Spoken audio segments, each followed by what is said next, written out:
El 6 de junio de 1944, 34.000 soldados estadounidenses embarcaron en una misión fatídica. La edad media era de 22 años, y muchos creían que no regresarían. Escribí una carta a mi hermana en la que le decía: no esperes que regrese a casa. Creía que moriría. En 1944 los nazis ocupaban Europa. Los aliados lanzaron el mayor ataque de todos los tiempos desde el mar contra una costa fuertemente defendida por las fuerzas alemanas. Era la mejor oportunidad para liberar el oeste de Europa. Sin embargo, para los soldados, incluso si llegaban hasta la costa, era una batalla por la supervivencia. Habías hecho todo el camino hasta la playa de Omaha, pero cuando salías de la embarcación no llegabas tan lejos como hasta aquí. Estabas luchando por tu vida entre las olas. Esta es la épica historia de la batalla de 12 horas por la playa de Omaha. Su corazón les decía que hacían lo correcto, no solo para su país, no solo para sus familias, sino también para el mundo entero. Pero uno de los puntos de inflexión de la historia moderna gira en torno a algunos factores sorprendentes y unas tácticas extraordinarias. No solo dependía del poder del hombre y de las armas más avanzadas, sino también de magos, invenciones extravagantes como tanques que podían navegar o paracaidistas explosivos, y de los espías que enviaban mensajes secretos en palomas mensajeras. Era una batalla en la que las vidas de miles de soldados estadounidenses pendían de la precisión de la previsión del tiempo o del diseño de la hebilla del paracaídas. A pesar de los ingeniosos instrumentos tácticos y de las estrategias, a lo largo de una desprotegida superficie de arena de un centenar de metros, las armas más poderosas de la guerra siguen siendo el liderazgo y la valentía.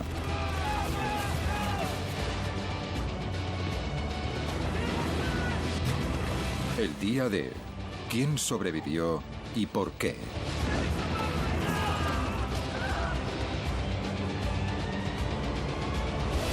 El día del desembarco.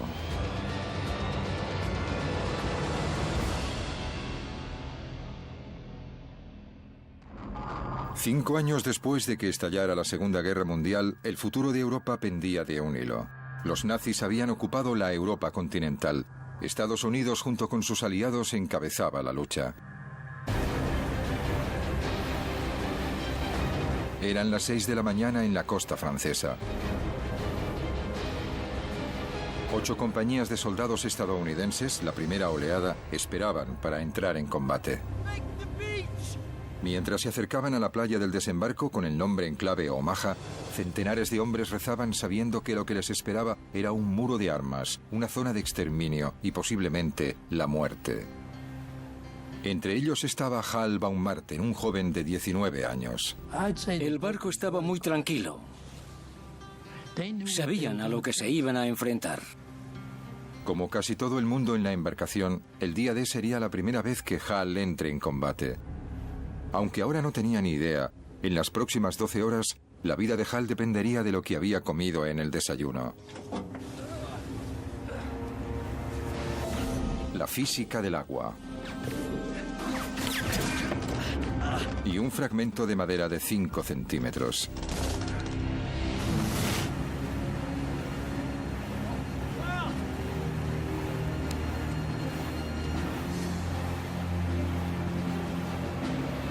Justo un año antes, Hal estaba estudiando en la Universidad de Nueva York. Era un prometedor jugador de béisbol. Entonces fue reclutado. Escribí una carta a mi hermana. No esperes que vuelva a casa. Creía que moriría. Una de las razones por la que Hal quería luchar era por su fe. Soy judío y había visto todas las noticias. Los alemanes iban de pueblo en pueblo y obligaban a las personas a llevar las estrellas de David. Como todos los soldados judíos, a Hal se le dio la opción de cambiar su placa. De ese modo, si era capturado, podía evitar la persecución nazi. Pero Hal tenía otras ideas. Dibujé una gran estrella de David en la parte trasera de la chaqueta con las palabras El Bronx, Nueva York, escritas alrededor. Así no tendrían ningún problema en identificarme. Hal y sus compañeros se dirigían a la playa de Omaha.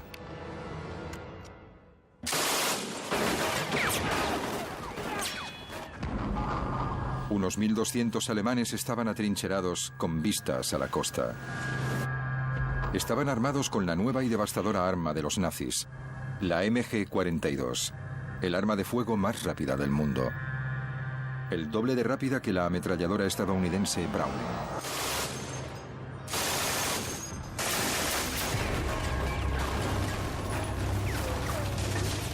La MG-42 era tan rápida que no se podían escuchar los disparos por separado. Se la conocía como la cremallera de Hitler porque producía un ruido parecido a desgarrar ropa. La cadencia proviene de su diseño revolucionario. En cualquier arma, las balas están colocadas en un cerrojo. Pero los alemanes descubrieron que si el cerrojo se encuentra en pequeños rodillos, se incrementa la velocidad de recarga de las balas. Esto significa que puede disparar hasta 1.500 balas por minuto.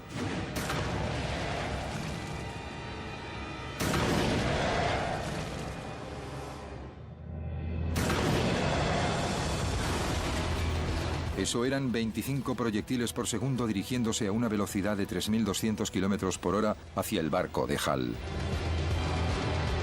Pero aquí no había solo una MG-42, había 5.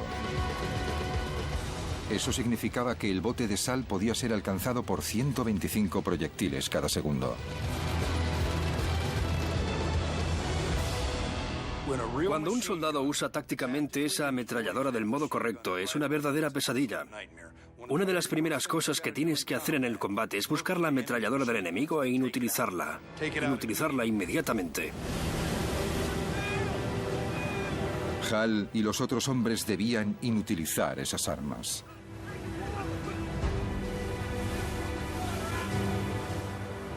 Esta es la playa que los aliados llamaban con el nombre en clave Omaha. 8 kilómetros de largo. Y al amanecer del 6 de junio de 1944, la embarcación se estaba acercando. Era la punta del iceberg de la mayor operación anfibia jamás organizada. Se acercaron a la playa bajo un fuego intenso. Entraba tanta agua en el bote que empezaban a hundirse.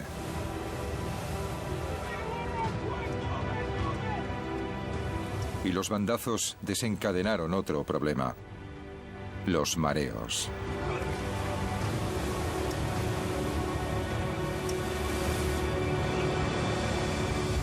Cuando achicábamos agua y vómito. El mareo es peligroso para cualquier persona que viaje en barco, pero aquí podía significar la muerte. Y todo porque la Marina quería dar a las tropas que se dirigían hacia Omaha un tratamiento especial.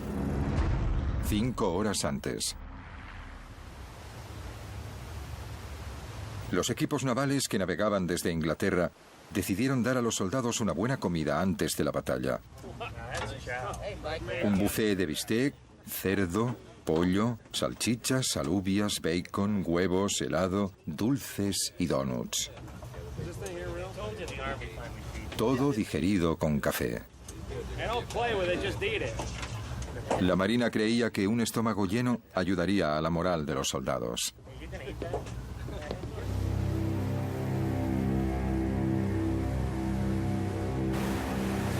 Hal se saltó el desayuno y solo comió una barrita de chocolate. Para los demás, el festín había sido la última comida de los condenados a muerte. Diría que el mareo afectó al 60% de sus capacidades de lucha. Al llegar a la playa de Omaha, muchos estaban debilitados.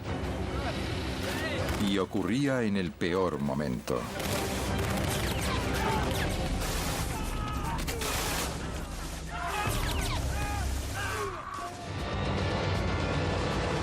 El día del desembarco. El día del desembarco. Día D. 6:38 de la mañana. Miles de estadounidenses desembarcaron en la playa de Omaha. Tenían frío, estaban cansados y muchos de ellos muy mareados. Hal Baumgarten, de 19 años, no estaba mareado. La embarcación había llegado tan lejos como podía. Estaba varada en la playa. Cuando la rampa bajó, fue la señal para cada arma en esa playa para que apuntaran a la salida de la pequeña embarcación.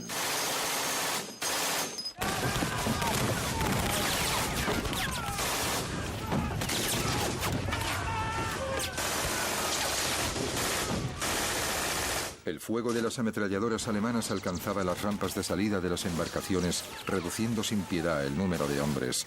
La única posibilidad de supervivencia para ellos consistía en hacer lo que no debían hacer: saltar hacia los lados. Y me tiré al agua.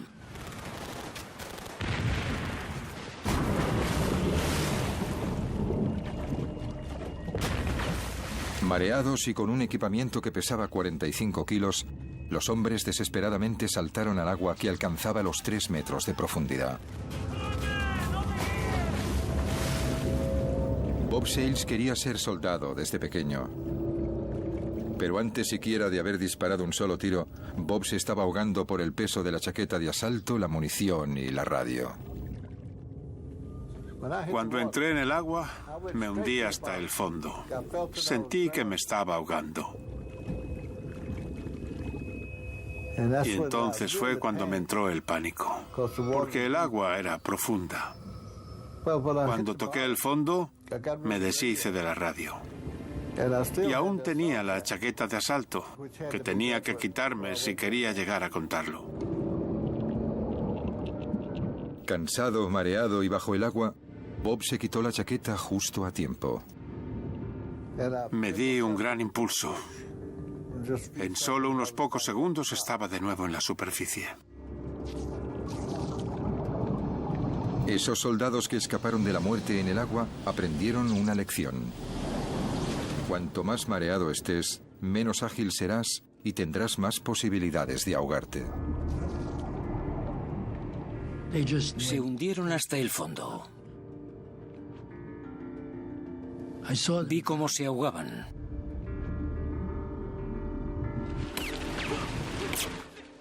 Hal solo comió una barrita de chocolate para desayunar y no estaba mareado. Pero como todos los soldados que no se habían ahogado, se enfrentaba a otro peligro en el agua. El incesante torrente de proyectiles que se dirigían hacia ellos a 900 metros por segundo. Sobrevivir a ese caos dependía de la física, porque ahora era el agua lo que podía salvarlos.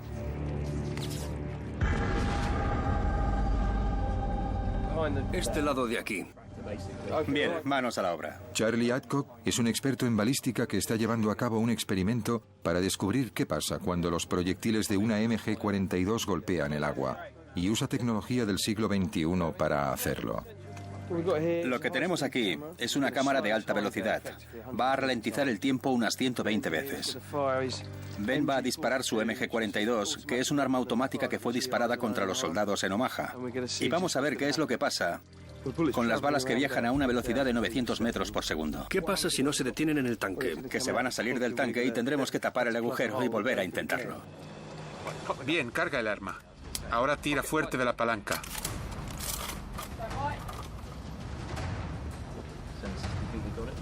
Tres, dos, uno.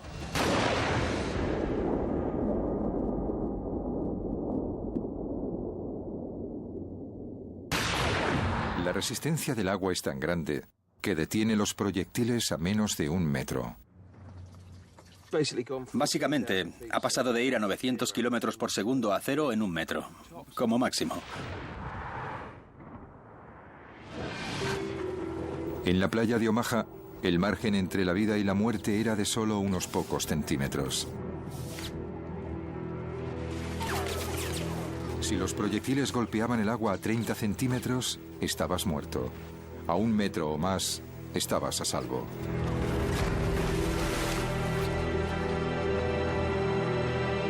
La misión solo hacía 2 minutos que había comenzado. De los 1.450 soldados que llegaron con la primera oleada a la playa de Omaha, se estima que más de un tercio fueron bajas durante la primera hora. En solo 120 segundos, estos hombres se han enfrentado a la ametralladora más devastadora del mundo. Muchos escaparon de la muerte saltando de la embarcación para ahogarse bajo el peso de su propio equipamiento. Los supervivientes fueron aquellos que estaban a más de 1 metro de donde los proyectiles golpeaban el agua.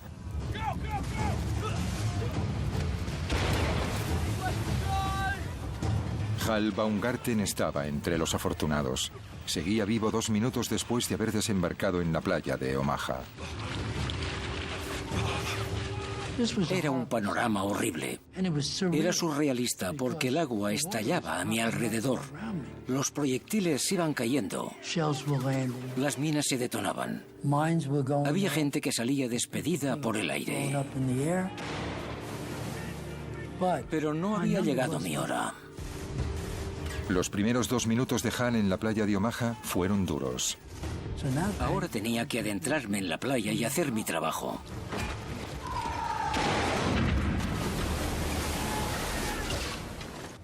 Eran las 6:42 de la mañana, 10 minutos después del desembarco. Las cosas iban muy mal.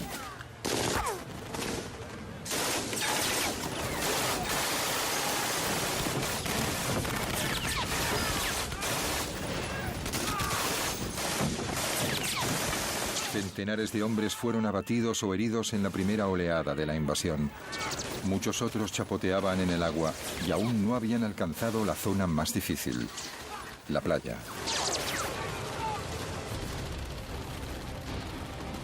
Los hombres tenían que cruzar una playa expuesta al incesante fuego de las ametralladoras.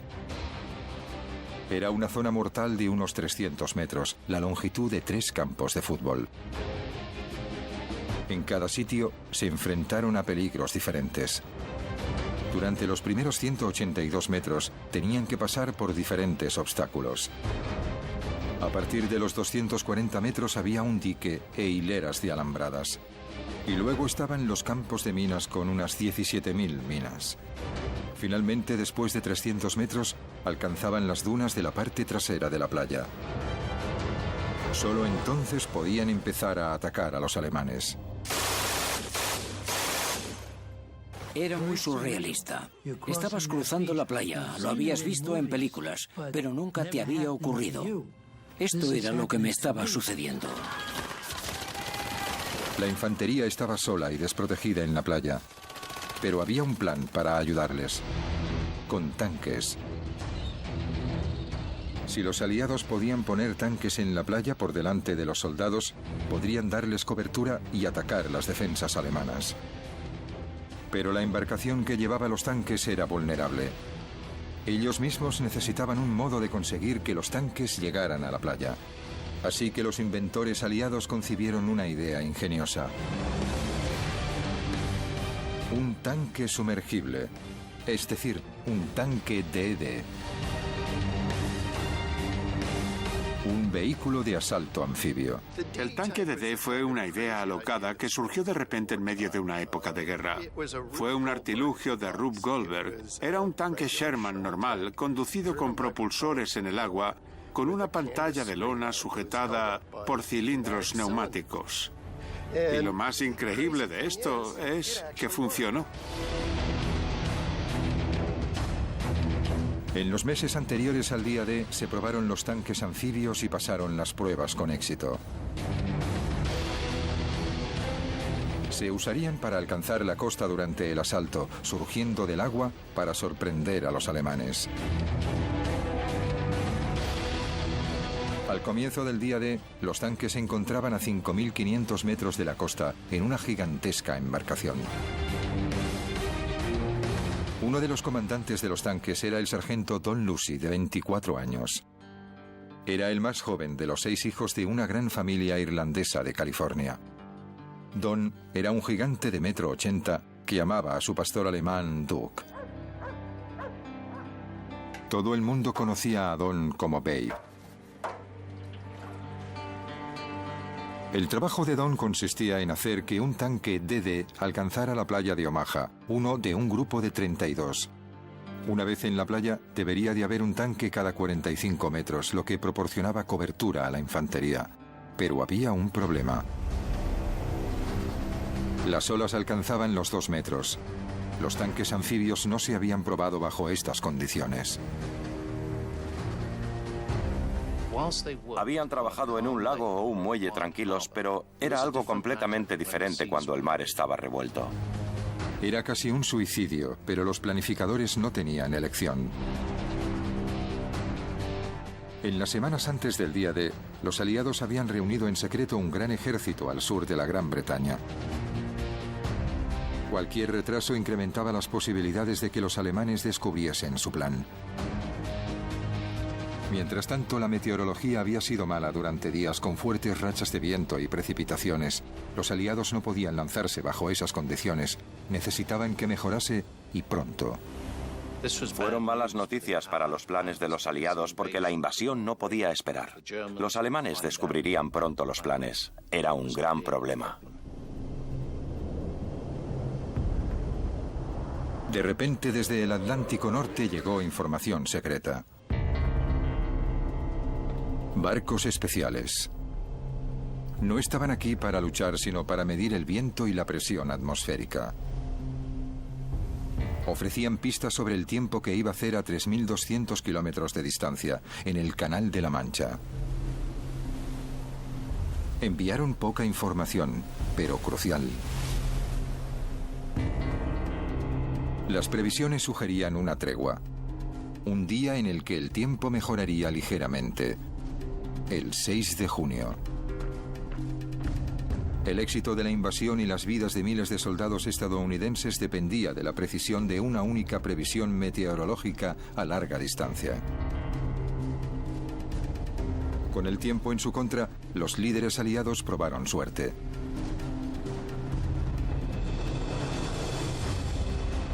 El 6 de junio el tiempo mejoró, pero los mares aún estaban revueltos. Entre estas olas, a 5 kilómetros de distancia de la costa, la embarcación de Don Lucy envía los tanques DD.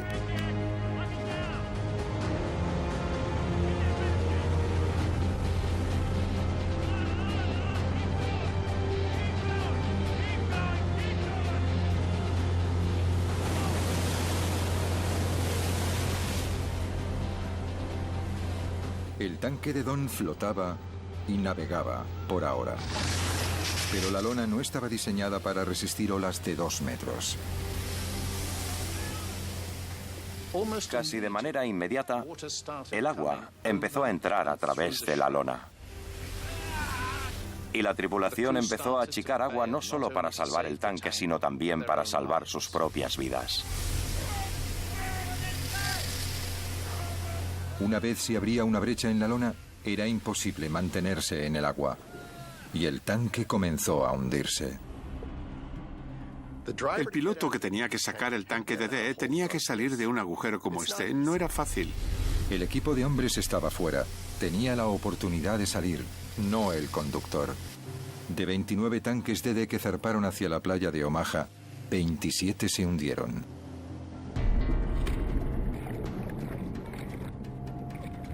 De los otros tanques que alcanzaron la playa, la mayoría fueron destruidos. Como no estaba en el tanque, Don Lucy escapó. Pero los otros 33 miembros del equipo no tuvieron tanta suerte. El fracaso de los tanques DD anfibios al no poder llegar a la costa significó que los hombres de la playa de Omaha dependían de ellos mismos. Ahora debían luchar solos y apoderarse de las inexpugnables posiciones sin tanques que los protegieran. Nos tenían que encabezar por la playa, pero no llegó a ocurrir. En la playa, el recuento de víctimas seguía aumentando. Pero no era la única historia que se desarrollaba en Omaha. 7 de la mañana del día D. Media hora después de que empezaran los desembarcos en la playa de Omaha. El joven recluta alemán de 18 años, Franz Gockel, había estado disparando sin cesar a las tropas estadounidenses desde que empezó la invasión aliada.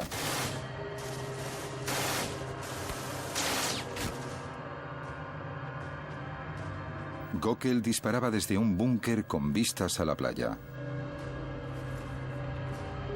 Era parte de una red de 14 posiciones fortificadas construidas en lo alto de las dunas. Un producto de las previsiones militares alemanas. Pero cómo Gockel y los búnkeres llegaron hasta aquí se debe a una batalla de la inteligencia en el que estaban involucrados un mago británico poco conocido y uno de los mayores tácticos militares del mundo. Gockel fue uno de los 20.000 soldados que tenían que defender Normandía. Justo un año antes estaba trabajando para la empresa de su padre cerca del Valle del Ruhr, arreglando tejados dañados por las bombas aliadas. Pero como otros alemanes, fue llamado a filas en la máquina de guerra de Hitler, 6 meses antes.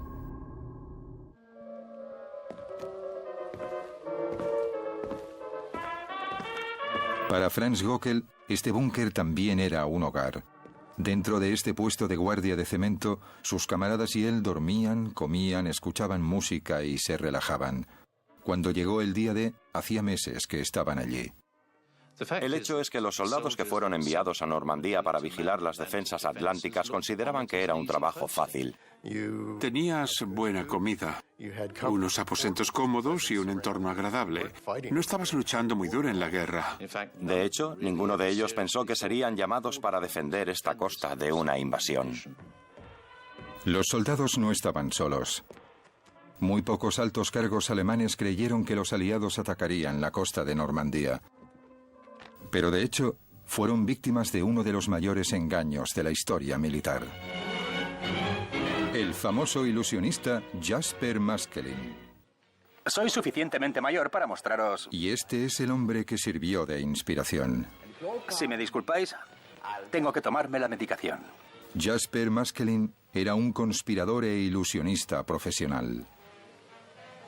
Jasper Maskelyne venía de una familia de magos, de una larga línea, de una dinastía, si lo preferís, que fue muy famosa en la época victoriana.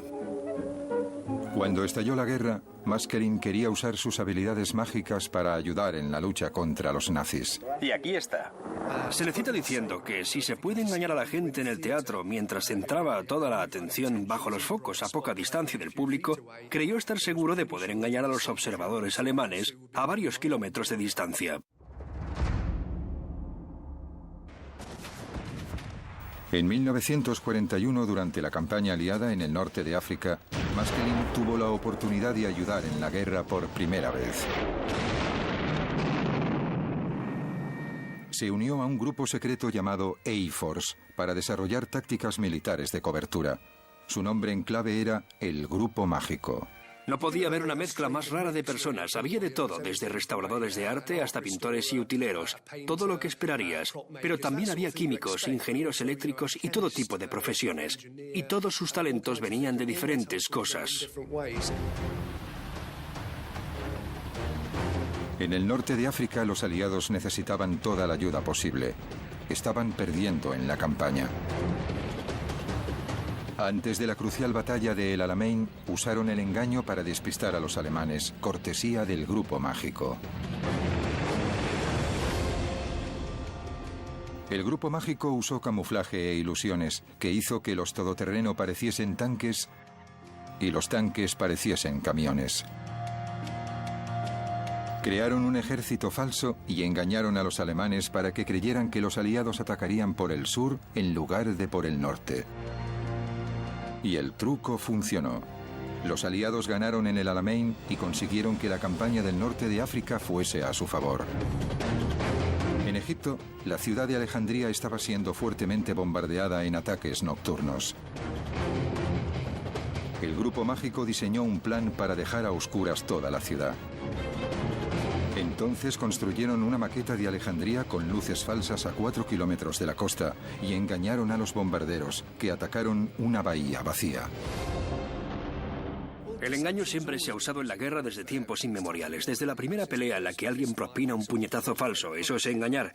Pero lo que Maskelyne y su grupo hicieron fue, por así decirlo, usar la tecnología de la época para empezar. En ese sentido era un hombre de su época, pero también proporcionó un aire teatral. En 1943, los planificadores aliados se dieron cuenta de que a las ideas de Maskelyne se les podía dar un uso más estratégico. Esconderían el verdadero lugar de desembarco de la invasión de Europa, creando uno falso.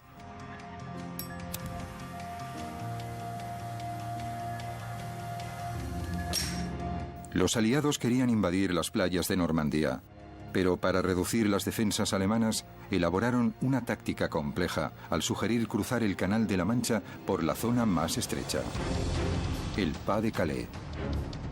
Usaron las tácticas de Maskelyne para juntar un ejército falso al sureste de Inglaterra, enfrente de Calais. Crearon edificios falsos y embarcaciones falsas. Incluso tenían tanques inflables. Hicieron que el general Patton realizara varias visitas con la esperanza que el espionaje alemán se diera cuenta, o que con todo el equipo falso, un avión de reconocimiento lo viera y se convenciera de que había una construcción en ese lugar, cuando de hecho nunca existió.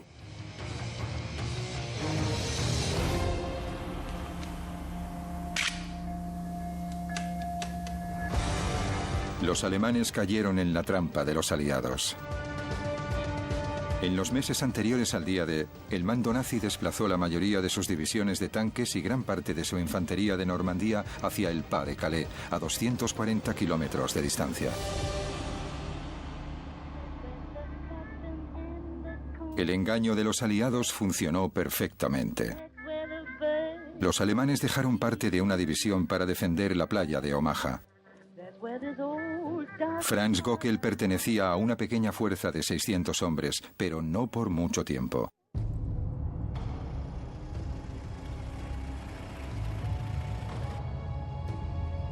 Entró en escena Erwin Rommel, comandante de todas las defensas alemanas a lo largo de la costa norte de Francia. Rommel era el hombre del saco para los aliados. Tenía unas capacidades tácticas terroríficas. Tenía la capacidad de entrar en la mente de sus oponentes. En algunos aspectos era como el mismísimo diablo.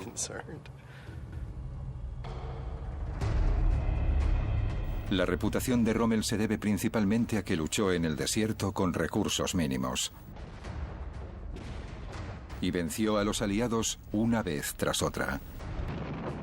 Rommel no era el típico soldado. Disfrutaba haciendo fotografías. Le gustaban los animales, en especial su mascota Ajax, un teckel. Incluso tocaba el violín. Y lo más importante, era un maestro estratega y un comandante habilidoso.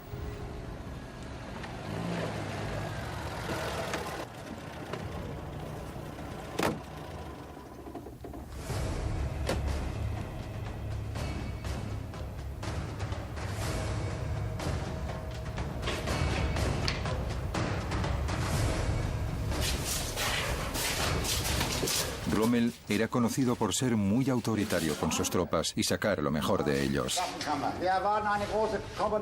En Omaha, Rommel tuvo un déjà vu.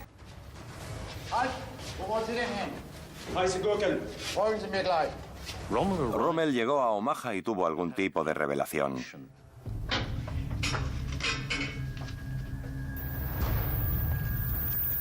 Le recordó a otra playa que había conocido. Era Salerno.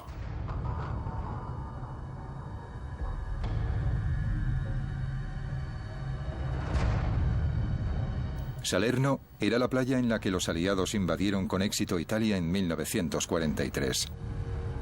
Miles de tropas desembarcaron allí en un asalto anfibio que aplastó a los alemanes. Como la playa de Salerno, la de Omaha tenía la misma forma y también poca pendiente.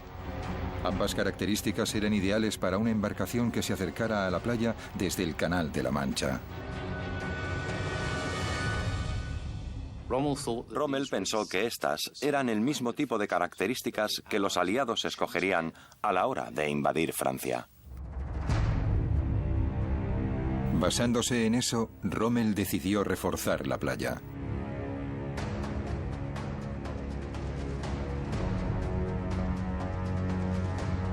Durante los siguientes meses, la playa de Omaha sufrió una transformación. Los búnkeres se mejoraron para convertirlos en fortificaciones. En apenas 6 meses, Rommel incrementó el número de obstáculos defensivos en la playa hasta los 3.700, uno cada 2 metros. Y luego envió más tropas a Omaha, muchos veteranos de guerra, doblando el número de defensores hasta los 1.200.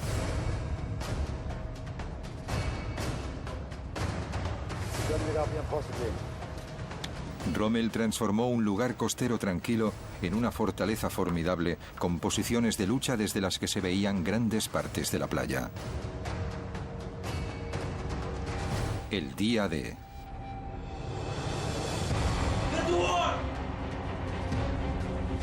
El 6 de junio de 1944 se confirmaron las sospechas de Rommel.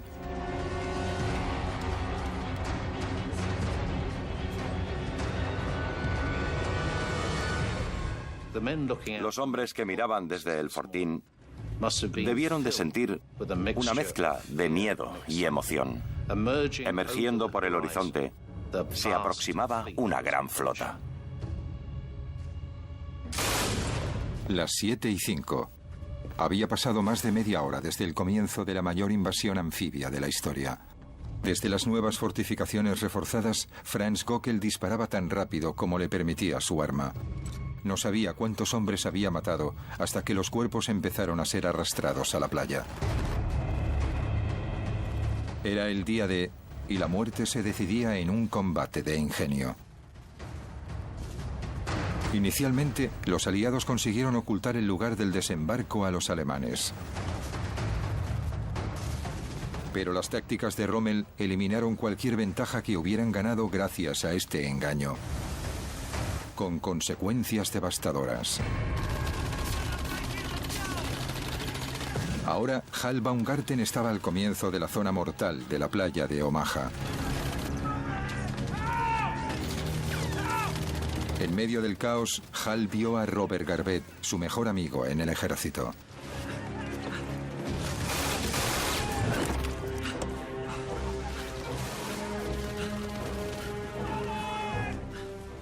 Miré abajo y allí estaba Robert Garvett. Me llegó porque se me caían las lágrimas. Y las lágrimas estaban rojas de la sangre en mi cara. Para los soldados estadounidenses, las primeras horas de la invasión de la playa de Omaha fueron un verdadero infierno. Pero se suponía que no tenía que ser así. De hecho, los aliados tenían un plan para eliminar todas las fuerzas defensivas alemanas. Pero algo les detuvo. Hal Baumgarten era un soldado de 19 años del Bronx. Inició el día D pensando que moriría. Ahora, 30 minutos después de que empezara la invasión, está completamente convencido de que lo hará. Eran las 7:10. Hal estaba al principio de una gran zona mortal de 300 metros en la playa de Omaha. Entre él y su objetivo, las dunas de la playa, había 37.000 obstáculos defensivos, alambradas y 17.000 minas terrestres. Para sobrevivir, tenía que evitarlos bajo el fuego incesante de las ametralladoras de los acantilados. Lo que era interesante de la playa de Omaha es que no había ninguna cobertura. Se podían usar algunos obstáculos o los cuerpos de tus compañeros muertos, pero mientras tanto, los alemanes seguían disparándote desde los acantilados. Debió de ser horrible. Hal debía correr sin ninguna cobertura para el fuego. A su alrededor no solo había violencia y muerte, sino también locura.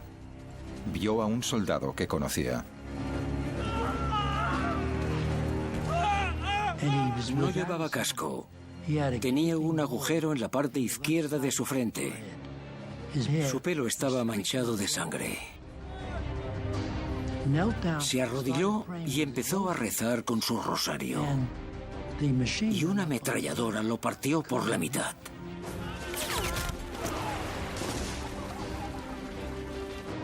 Fue horrible. Era difícil ver partes de cuerpos de personas que conocíamos. Se podía oler la carne quemada. Había hombres que gritaban a sus madres. Era una escena horrible. Una escena horrible que estaba a punto de empeorar. Entre los otros testigos del caos había un joven médico, Virgil Mounds. Aunque no tenía 20 años, como la mayoría de soldados de la playa de Omaha, Virgil tenía un secreto. Era menor de edad. Virgil Mounds solo tenía 15 años. Mintió para poder alistarse. Cogió la licencia de su hermano. Nunca debió de haber estado allí.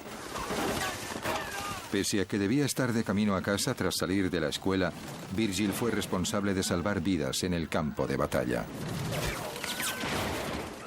Los proyectiles empezaban a llegar. Bajo el fuego de la artillería pesada, el trabajo de Virgil consistía en vendar a los hombres heridos para que pudiesen seguir luchando. Llamé a los médicos para que le ayudaran y Virgil Mounds se levantó. Se dirigió allí.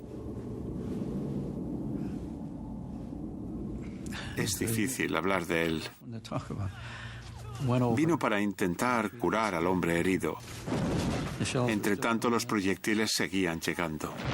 Los alemanes disparaban cada minuto a los soldados en la playa. Cuando la bomba explotaba, se rompía en miles de fragmentos, algunos pequeños y otros grandes. Estos viajaban a una velocidad de 2.700 metros por segundo, devastador para soldados cercanos. Los fragmentos podían incluso pasar de un cuerpo a otro. Uno de los proyectiles que cayó estalló en pedazos que atravesaron el cuerpo de Virgil Mounds. Mounds murió al instante.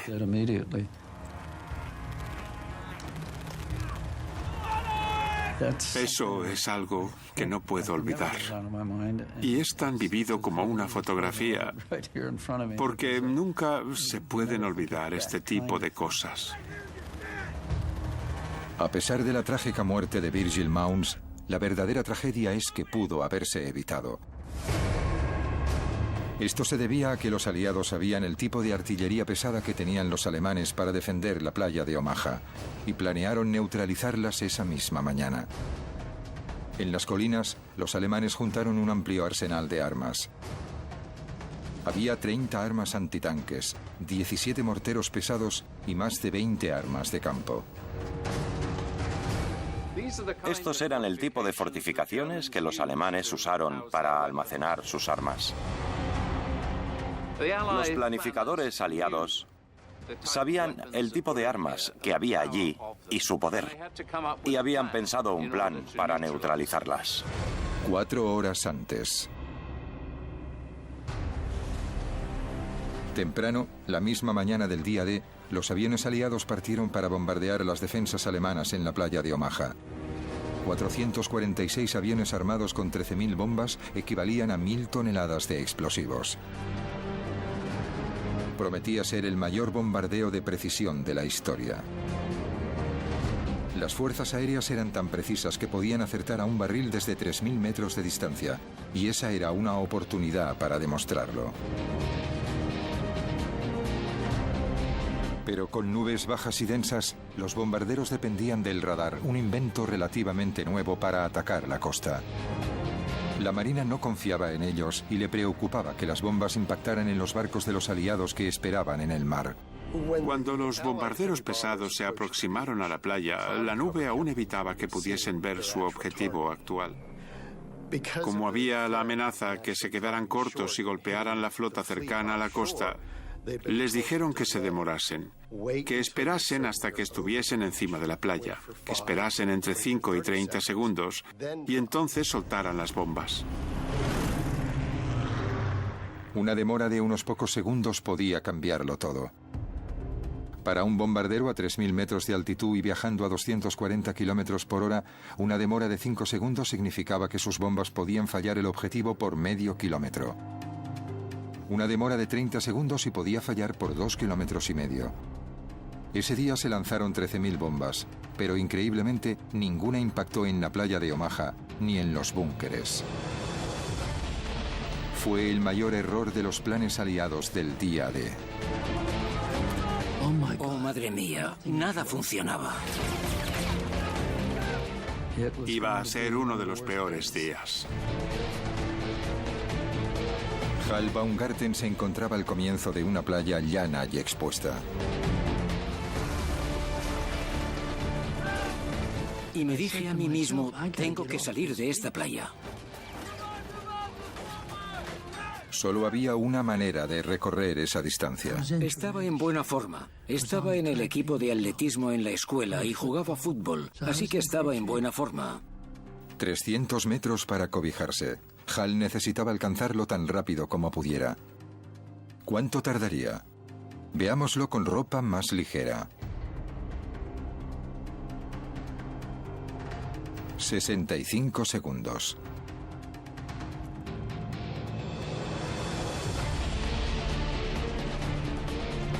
Pero los soldados de Omaha llevaban 45 kilos de equipamiento, cargaban con el rifle y la munición y estaban empapados.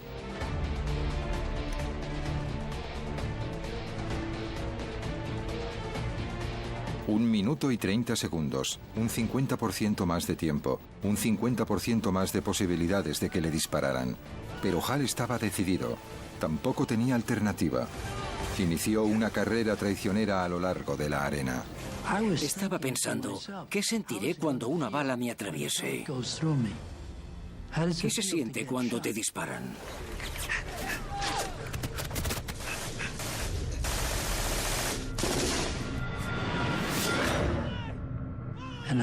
Y escuché un ruido sordo a mi derecha. Así que me tiré en la arena detrás del erizo. Esperaba que fuese mi brazo o mi pierna, no mi cuerpo. Giré mi rifle. Había un agujero en la recámara y había 7 balas en ella. Así que las balas me salvaron la vida.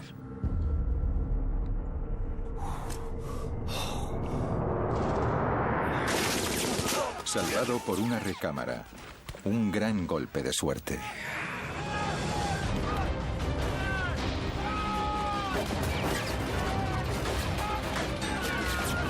Una hora después de desembarcar como parte de la invasión anfibia más grande de la historia, los soldados estadounidenses se encontraron a las puertas de la muerte en una playa de Omaha llena de cadáveres ensangrentados. Los alemanes demostraron ser un enemigo más duro de lo que esperaban. A lo largo de la costa había cierta cantidad de nidos de ametralladoras escondidos en el terreno rocoso, entre los cuales había 5 ametralladoras alemanas de 155 milímetros que podían eliminar cualquier cosa en un radio de 24 kilómetros. Podían arrasar Omaha y la cercana playa de Utah, así como abatir las embarcaciones de los aliados que llegaban para ayudar en la invasión. Esas armas podían eliminar los transportes a medida que se acercaban a la costa. Cada transporte llevaba miles de soldados, y dentro de ese radio de 24 kilómetros eran vulnerables. Las ametralladoras debían destruirse, pero se encontraban en lo alto de unos acantilados de 45 metros. El trabajo de eliminar las armas requería un tipo especial de hombres. Hombres entrenados para misiones suicidas de alto riesgo. Sabíamos que iba a ser peligroso. Creíamos que seríamos capaces de hacer el trabajo. Esto era parte del entrenamiento del comando. Podías hacer todo lo que te habían dicho. George Kessner era un joven teniente de los Rangers de élite del ejército. Antes de la guerra, George había dejado el instituto y trabajaba en una heladería. Cuando esta estalló, se alistó en el ejército y su vida cambió. Demostró ser un candidato excepcional para oficial y fue aceptado en los Rangers para las operaciones especiales. Durante los 6 meses de entrenamiento, George ocultó un secreto a sus compañeros por miedo a que le costase su ingreso en la unidad de élite. Pero ahora, momentos antes de desembarcar en la playa de Omaha, descubrió que no era el único. Ver al enemigo y dispararle se volvió mucho más importante cuando ellos te estaban disparando a ti. Los Rangers debían escalar unos acantilados de 45 metros bajo un fuego incesante. Dada la dificultad, sabían que muy pocos volverían de la misión. Cualquier asalto a un acantilado es un reto si es que no es de por sí uno de los objetivos más difíciles que conquistar. Tenías que escalar hasta lo alto de un acantilado de 45 metros mientras te disparaban. Y cuando llegabas arriba, tenías que llegar hasta las mismas armas. Diría que en una escala de complejidad del 1 al 10, donde 10 era la más alta, eso tenía un 10. Para ayudar a los hombres en esta misión, los Rangers tenían un equipamiento especial. Mientras entrenaban en Inglaterra, construyeron arpeos que se dispararían con morteros. Durante meses, practicaron disparando estos hacia acantilados y luego escalaron las cuerdas. Pero durante las prácticas no fueron el blanco de ametralladoras y francotiradores que les disparaban constantemente. El primer trabajo de los Rangers sería cruzar la playa hacia los acantilados. La ametralladora a nuestra izquierda, en lo alto del acantilado, abrió fuego sobre nosotros mientras salíamos de la embarcación. E hirieron a 2 hombres cerca de mí. De gravedad. Me dispararon en el costado. Y el médico miró y me dijo, te lo vendo y estará bien. No ha dado en nada importante. Nunca lo conseguiremos. Me giré y dije, esto es un gran error. Nunca conseguiremos subir esos acantilados. Mientras los proyectiles volaban por encima de ellos, los Rangers devolvieron el fuego. Montaron su arma secreta, el arpeo propulsado por cohete. Pero en el momento clave, el lanzamiento falló.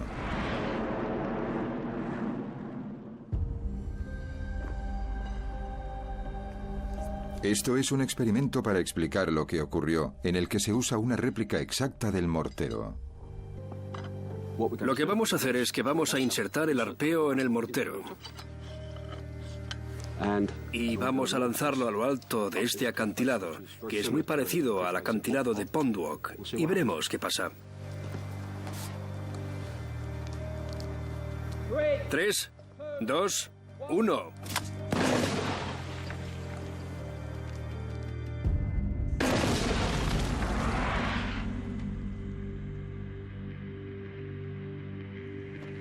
Igual que los morteros del entrenamiento de los Rangers, este lanza el arpeo y la cuerda por encima de los 45 metros de los acantilados. Pero en el día D, en Pondwalk, había una diferencia crucial. Esa mañana, los Rangers esperaron 3 horas en la embarcación antes de ir a la costa. Durante ese tiempo, las cuerdas se empaparon de agua del mar. Lo que haremos es mojar esta cuerda con agua para reproducir las condiciones que se dieron ese día.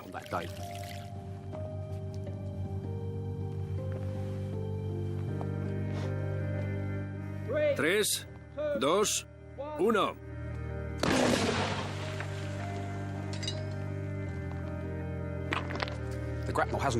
El arpeo no ha ido muy lejos. Es obvio que el hecho de que la cuerda esté mojada ha reducido la velocidad del arpeo en el aire.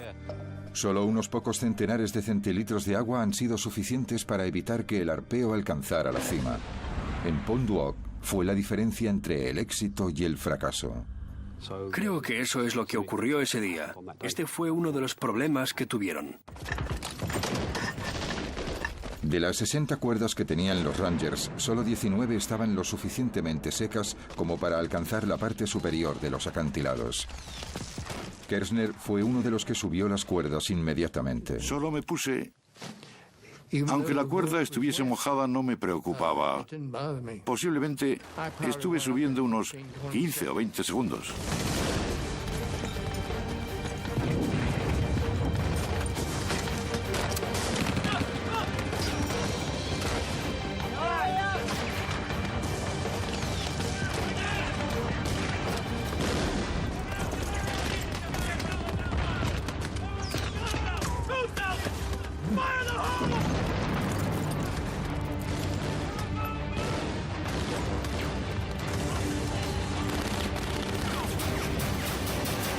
En lo alto del acantilado la batalla continuaba. Abriéndose paso, los Rangers supervivientes luchaban por alcanzar las armas. Finalmente las encontraron. Pero Kershner y sus camaradas estaban a punto de ver algo que les sorprendería. Los Rangers habían luchado a través del fuego de las armas pesadas y hubo 20 bajas hasta llegar allí. Todo para descubrir que los alemanes les habían engañado. No había artillería, solo unos cuantos postes telegráficos. Allí había soldados que se habían preparado para ello durante meses. Estaban decididos a tener éxito. Estaban rebosantes de adrenalina y cuando alcanzaron el objetivo descubrieron que todo fue en vano. Debieron de estar hechos polvo. Ahora, los desmoralizados Rangers se daban cuenta de que se enfrentaban a un enemigo con un temible poder de fuego y que también eran habilidosos en el engaño. Un enemigo que estaba a punto de desplegar todo su arsenal en la playa de Omaha. El día del desembarco. El día del desembarco. 8 de la mañana, día D, playa de Omaha. Miles de soldados estadounidenses estaban acorralados por el intenso fuego del enemigo. Uno de ellos era Hal Baumgarten. Durante los últimos 90 minutos había recorrido en zigzag 213 metros de la gran playa.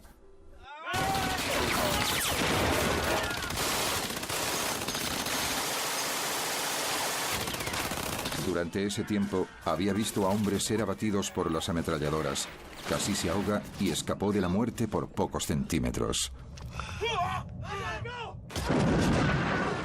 Ahora llegaba el bombardeo de la artillería. Era aterrador.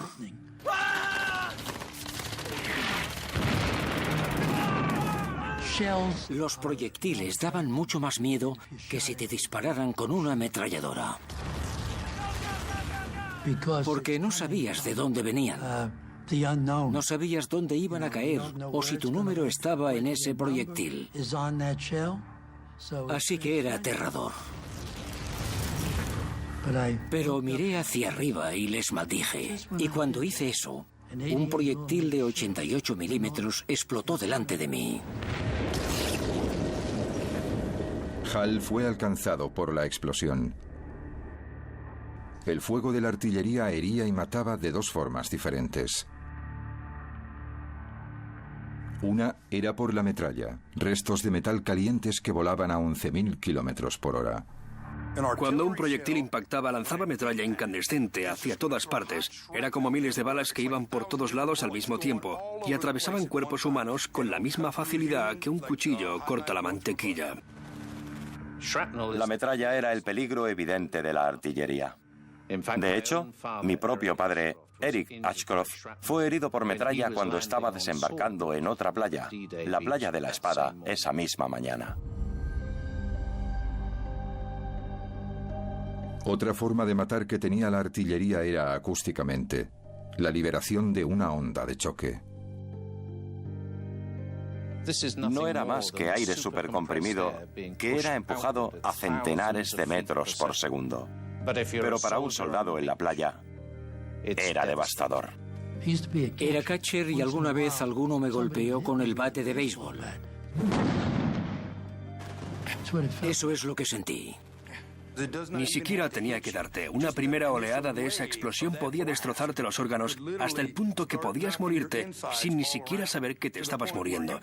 Nadie sería capaz de decir que te habían alcanzado. Aunque sobrevivió, la metralla y la onda de choque casi le arrancan media mejilla a Hal. A las 8:30, 2 horas después del comienzo del día D, el ataque de los estadounidenses a la playa de Omaha estaba desorganizado.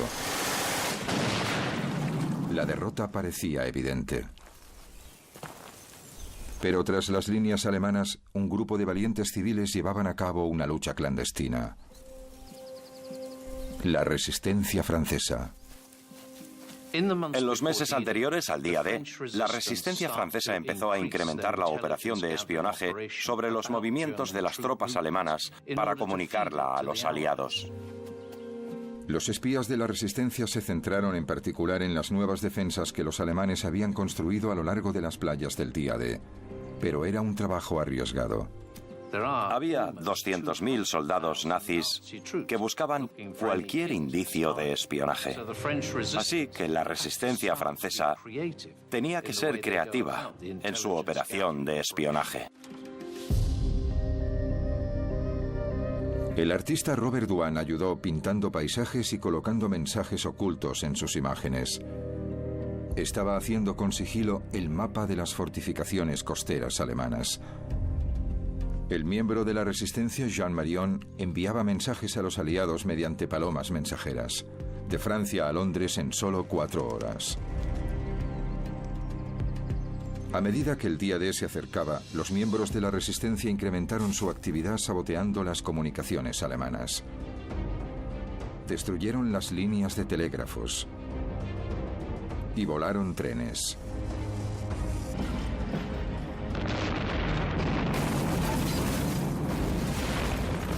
Pero a medida que la resistencia se hacía notar, los alemanes estaban cada vez más alerta. En las semanas antes del día D, los alemanes contraatacaron para vengarse. Dispararon a las palomas mensajeras.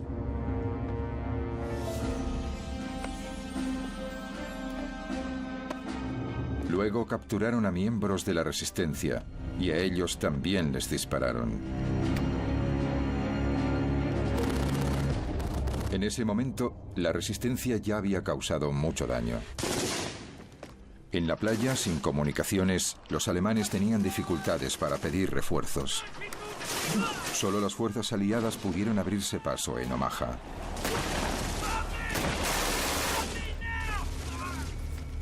Pero para Hal Baumgarten, la batalla había ido de mal en peor. Gravemente herido por el fuego de la artillería, su único refugio era el dique que tenía enfrente. Unos 240 metros a lo largo de una playa de 300 metros de ancho. Aquí se juntaban los supervivientes, aunque sus esperanzas se desvanecían.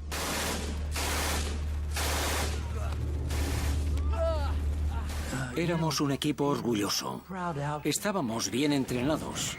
Estábamos bien disciplinados. Creíamos que nadie podría derrotarnos. Apilados allí había chicos muertos. Evidentemente había sangre y partes de cuerpos por todas partes. Era horrible.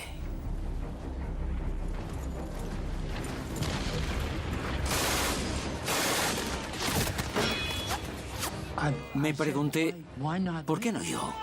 ¿Cuándo me atravesará una bala?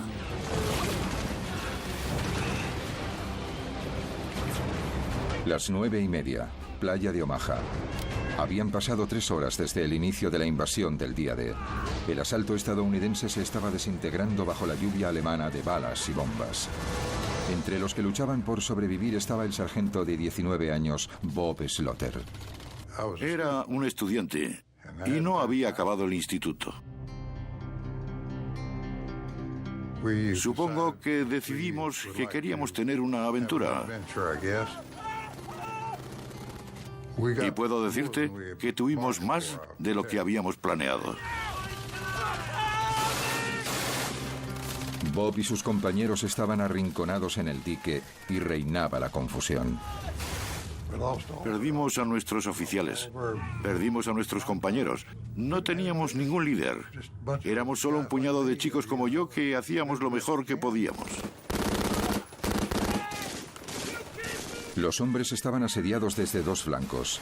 Por delante, el incesante fuego de los alemanes. Por detrás, las olas que se acercaban rápidamente. A las 9:30, el mar cubría la mayor parte de la playa, lo que dejó a miles de hombres desesperados apiñados en un trozo estrecho de tierra de apenas 9 metros de ancho.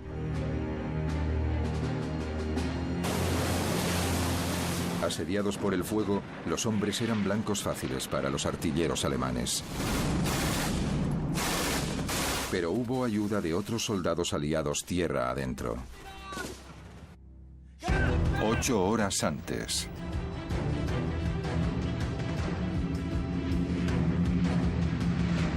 La noche antes del día D, más de 1.200 aviones partieron hacia Normandía. Los aliados querían proteger a la infantería en las playas de un contraataque alemán. Y lanzaron un gran ataque aéreo preventivo. Era la primera oleada de paracaidistas. Pero no eran soldados normales. Medían 1 metro, estaban hechos de goma y llevaban bombas incorporadas. Los aliados lanzaron unos maniquís paracaidistas diseñados para engañar a los alemanes.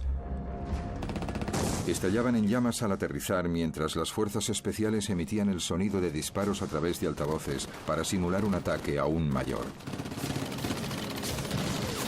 Los alemanes cayeron en la trampa.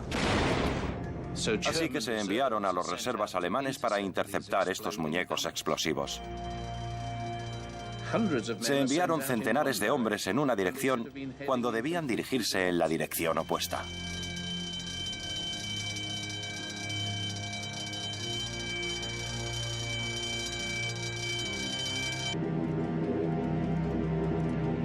Ahora era el turno de los 13.000 verdaderos paracaidistas. Esta era la 101ª División Aerotransportada. Pat Macri era un paracaidista de 20 años. En el momento en que regresara a Inglaterra, 1 de cada 5 de sus compañeros habría muerto o le habrían herido. El avión de Pat se acercaba a la zona de salto.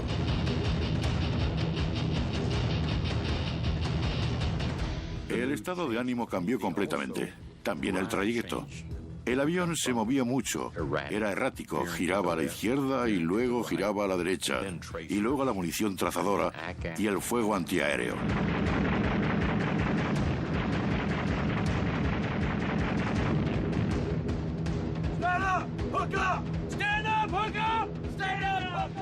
Se santiguaban. Rezaban. Había llegado el momento. Comprobabas el hombre que tenías delante y le dabas una palmadita en la espalda. ¿Está todo el mundo bien? Claro que sí. Te ponías frente a la puerta y no había casi ninguna pausa. Éramos como un líquido que goteaba fuera del avión. De repente se activó el sistema de apertura automático del paracaídas.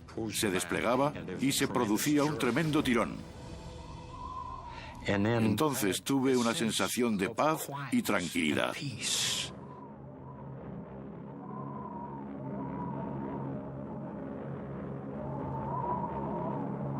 Lo que Pat no sabía es que el mayor peligro al que se enfrentaban los paracaidistas era algo que llevaban puesto. Y un plan elaborado por el comandante alemán Erwin Rommel. Para ponérselo más difícil a la división aerotransportada de una fuerza invasora, Rommel ordenó a los alemanes que inundaran centenares de kilómetros cuadrados de campo, haciendo que 2 de los grandes ríos de Normandía se salieran de su cauce.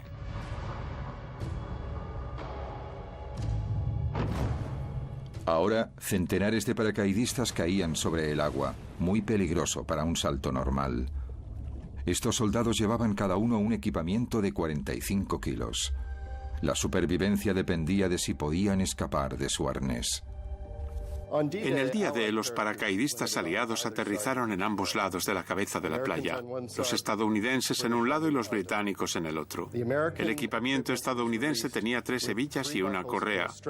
El británico, un único mecanismo de apertura rápido que les permitía salir de su arnés.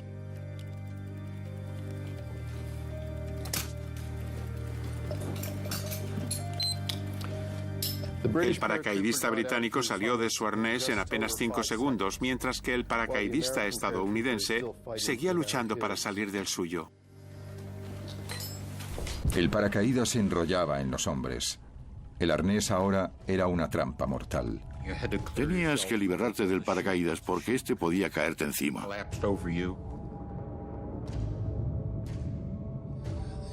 Si no hacías nada en pocos segundos, sería el fin de tu vida. No había ningún sistema rápido. Tenías que alcanzar el fondo y liberar una pierna y luego la otra. Era un peligro tremendo.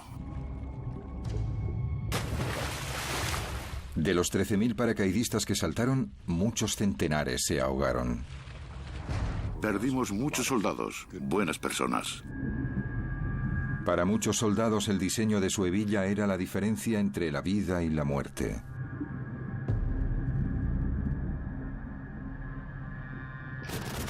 Como en cualquier batalla, los pequeños vaivenes del destino tenían grandes consecuencias. Pero en la playa de Omaha, una cualidad hallada en el campo de batalla estaba a punto de cambiar la historia.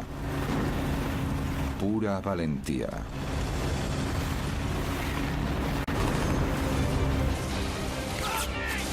Diez y media, día D. La invasión de Normandía en la playa de Omaha estaba fracasando. Miles de soldados estadounidenses estaban muertos o heridos por las balas y bombas alemanas.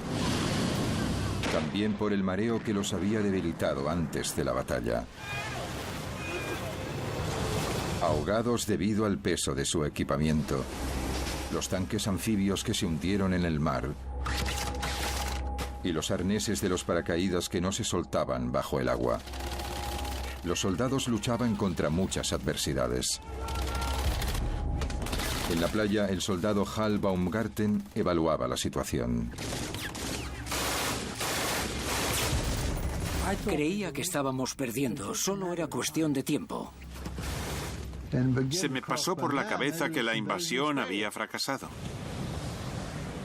Pero un hombre observaba fuera de la costa. Vio que sin liderazgo y fe, la misión de Omaha fracasaría. Con 51 años, era el soldado de más edad, el general Norman Dutch Cotta. Procedía de una familia humilde. En el ejército fue aceptado en West Point, donde sobresalió. Más tarde se casó con la prima de Eleanor Roosevelt. Ahora que estaba a unos pocos centenares de metros de la playa de Omaha, Cotta se dio cuenta de que era el momento crucial de su carrera y decidió actuar. Cotta sabía que tenía tres prioridades. Una era inyectar algo de liderazgo. La segunda era sacar a sus hombres de la playa. Y la tercera era atacar a los alemanes.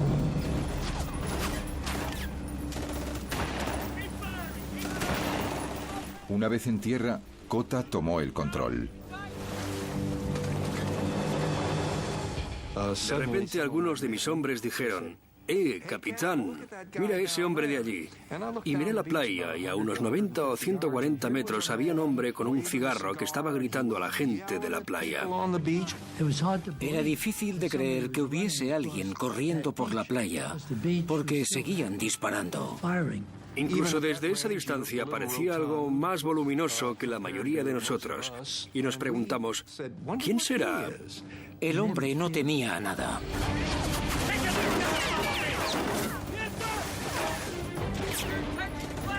Lo que decidió en ese momento fue: bien, lo que tengo que hacer es tomar el mando de la situación porque veo muerte, destrucción y caos. Y tengo que hacerme cargo porque nadie lo hace. Cotta estaba de pie hablando, animando a la gente, transmitiendo algo de su bravura a ellos. Dijo que no podíamos quedarnos, teníamos que ir tierra adentro. Mientras se alejaba de mí, se giró y me dijo: sé que no me vas a decepcionar. Pero el liderazgo también requería estrategia. Justo detrás del dique había dos líneas de alambres de espino. Cotta necesitaba que sus hombres los atravesasen y se dirigiesen al terreno que había detrás antes de poder atacar a los alemanes y los lugares en que estaban apostadas las armas. Atravesar la primera línea de alambradas era relativamente fácil. La dificultad estaba en cortar la segunda línea, 9 metros más arriba en la colina. Pero Cotta tenía una respuesta.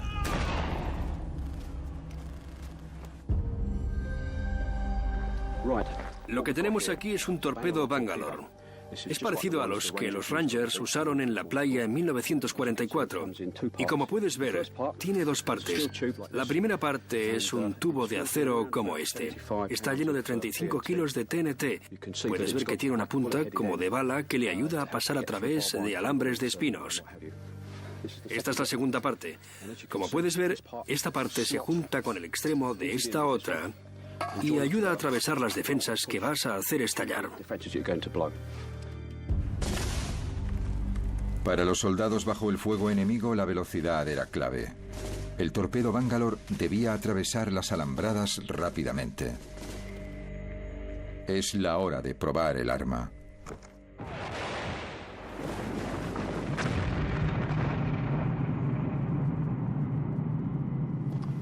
El torpedo Bangalore ha hecho pedazos un canal justo donde pasaba el alambre de espinos. De hecho, ha hecho estallar ambos lados del alambre de espino del canal. Se pueden oler los explosivos, puedes ver la decoloración y que lo ha cortado, ya no está.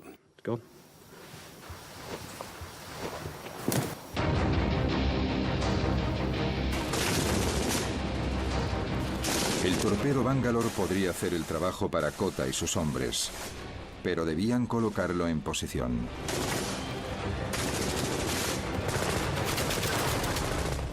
Y los primeros hombres en intentarlo fueron abatidos. La ayuda estaba mar adentro. 12 naves de guerra que eran capaces de disparar a los búnkeres alemanes para ayudar a los hombres de la playa de Omaha. El capitán de uno de los barcos, James Eames, del USS Frankfurt, quería ayudar, pero no podía. Tenía órdenes de esperar. Su trabajo no era el de salvar a los soldados de la playa, sino proteger la vulnerable flota de barcos estacionados en alta mar. De momento, eso dejaba al general Kota y sus hombres a su suerte. La primera parte del plan de Kota de salir de la playa funcionó. Abrieron un agujero en la barrera de alambre de espino.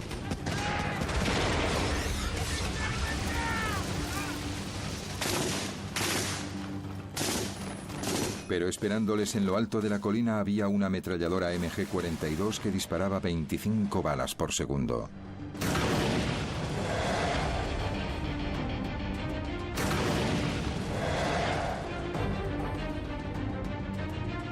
Uno de los hombres de Kota se prestó voluntario para neutralizar la ametralladora más rápida del mundo.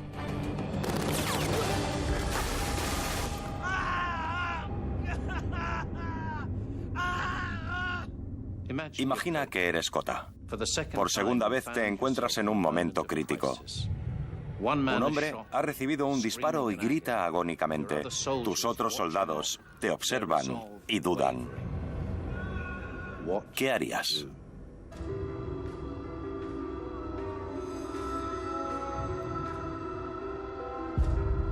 Ese general sabía que estaba al mando y que necesitaba hacer que ocurriera algo, si no acabarían todos muertos.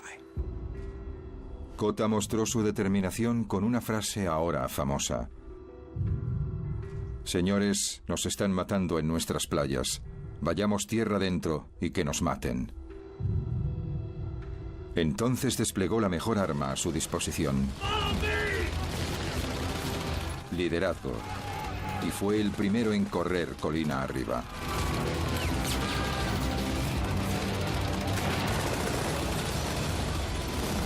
La decisión de un comandante conllevó una acción que inspiró a sus hombres. Demostró ser un punto de inflexión en la batalla por la playa de Omaha.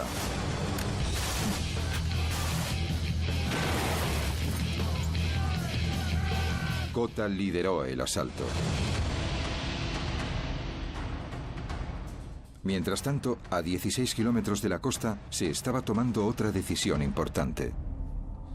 En los barcos de la flota del día D, algunos oficiales intentaban seguir la batalla. Como muestran estas imágenes de la playa, había centenares de hombres muertos o heridos en la arena o en el agua. Los oficiales estaban a punto de rendirse. A media mañana, estaban pensando si desplazar otros soldados que habían dejado en otra playa. Los oficiales se enfrentaban a un dilema estratégico: utilizar sus destructores para proteger los barcos o usarlos para atacar a los alemanes en la playa. empezó a llegar la información de que los soldados empezaban a abrirse paso a través de las líneas alemanas. Después de horas esperando, finalmente los comandantes de la Marina dan la orden de atacar.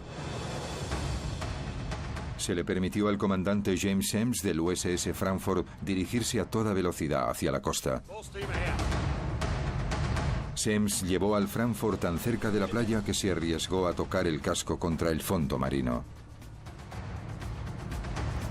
Justo a 730 metros de la costa, el Frankfurt se puso de costado y disparó. Empezaba el ataque. El proyectil pasó por encima de mí. Escuché un silbido. Y luego, ¡boom!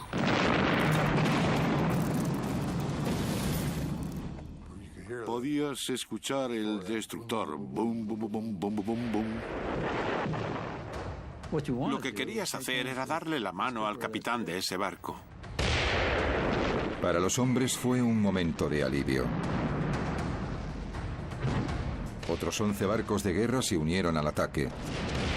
Después de horas enfrentándose a una derrota inminente, la batalla de la playa de Omaha finalmente se ha decantado a favor de los estadounidenses.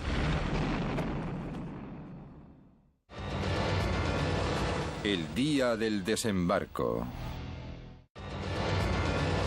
El día del desembarco.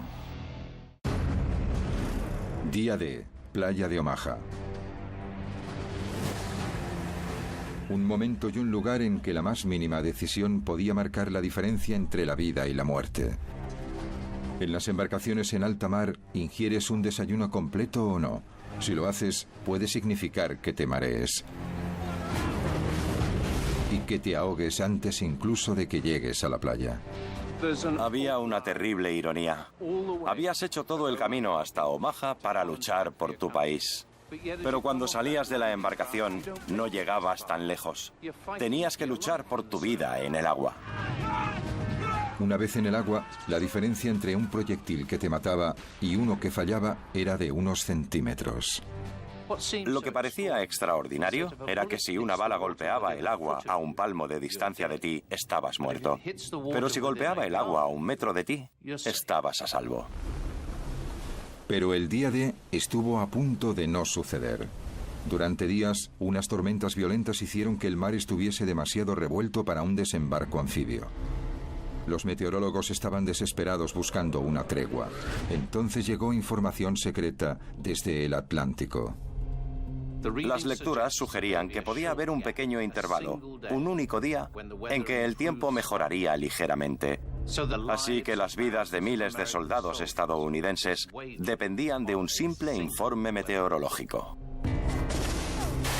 Y entonces estaba la playa, solo 300 metros de ancho, suficientemente cortos como para cruzar en apenas 1 minuto si no fuese por esto, la MG-42.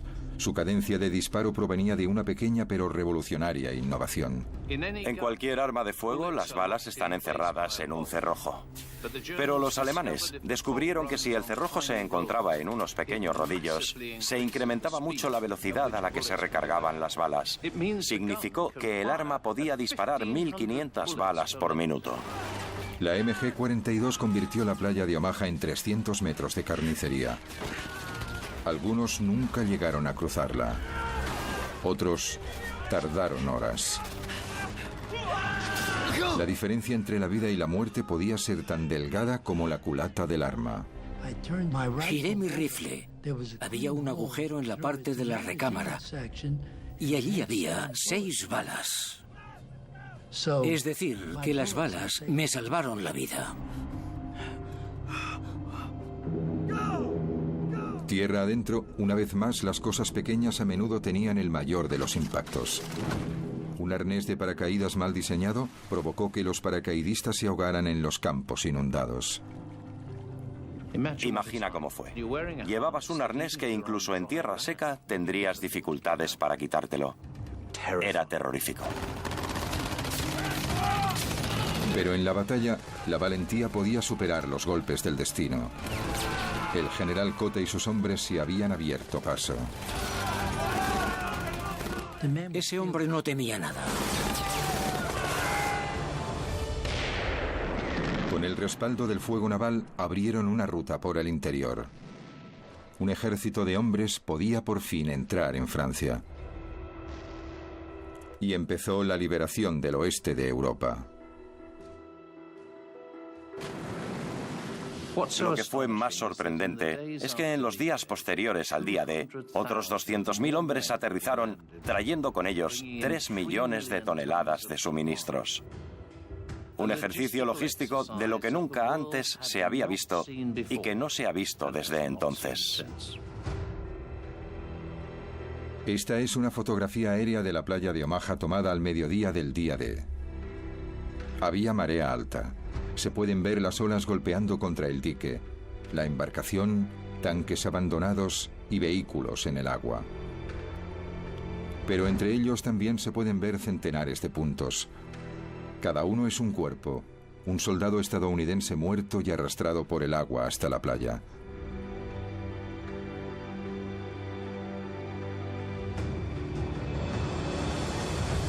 Durante las siguientes 24 horas, el soldado Hal Baumgarten resulta herido en otras 4 ocasiones, 5 veces contándolas todas.